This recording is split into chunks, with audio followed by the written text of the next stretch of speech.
ग्रामीण महाराष्ट्रात अल्पवयीन मातांची संख्या चिंताजनक पद्धतीने वाढत चालली आहे। सातारा जिल्ह्यासारख्या प्रगत जिल्ह्यात गेल्या 2 वर्षात सरकारी हॉस्पिटलमध्ये तब्बल 43 अल्पवयीन मातांची प्रसूती झाली आहे। नोंद न झालेल्या अल्पवयीन मातांची संख्या मोठी असण्याची शक्यता नाकारता येत नाही। कायदा करूनही अल्पवयीन मुलींची लग्न आणि अल्पवयीन मातांची संख्या कमी होत नसल्याने आश्चर्य व्यक्त केले जात आहे। पाहूयात त्या संदर्भातला एक स्पेशल रिपोर्ट।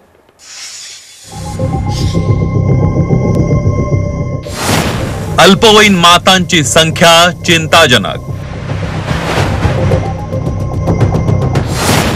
बालविवाह रोखण्यात सरकार अपयशी। साताऱ्यात 2 वर्षात 43 अल्पवयीन मातांची प्रसूती।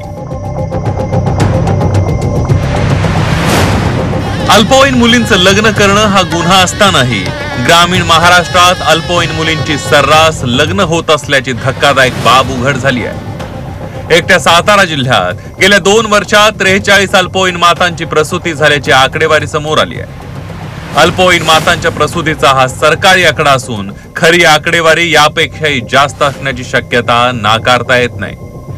लहान वयातल्या गर्भधारणेमुळे मातेच्या जीवाला धोका असल्याचं तज्ञ सांगतात।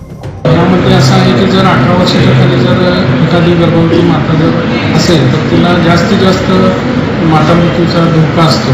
तेव्हा आम्ही त्यांची जास्त काळजी घेऊन प्रसूती करतो। आपले सिव्हिल हॉस्पिटल असेल, ग्रामीण रुग्णालय असेल, आपल्याकडे साधारणतः 43 प्रसूती या मागच्या 2 वर्षात झालेल्या आहेत। बालविवाह रोखण्यासाठी सरकारकडून प्रयत्न केले जात आहेत। सातारा जिल्ह्यात सुरू असलेल्या वर्षात 29 बालविवाह रोखण्यात आले, पण तरीही अल्पवयीन विवाहित मातांची संख्या कमी होताना दिसत नाहीये। कायदा माहिती असूनही वधूवरांकडील मंडळी गुपचूप लग्न उरकत असल्याचं सांगण्यात येत आहे।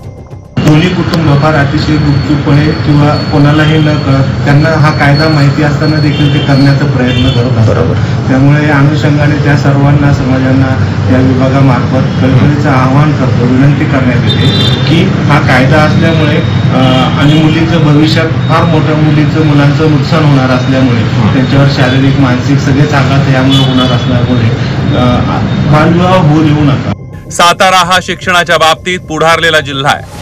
साताऱ्यासारख्या जिल्ह्यात अल्पवयीन मातांची संख्या मोठी असेल तर शैक्षणिक आणि सामाजिक दृष्ट्या मागास जिल्ह्यात अल्पवयीन मातांची संख्या किती असेल याचा विचार न केलेलाच बरा। तुषार तपासे, झी 24 तास, सातारा।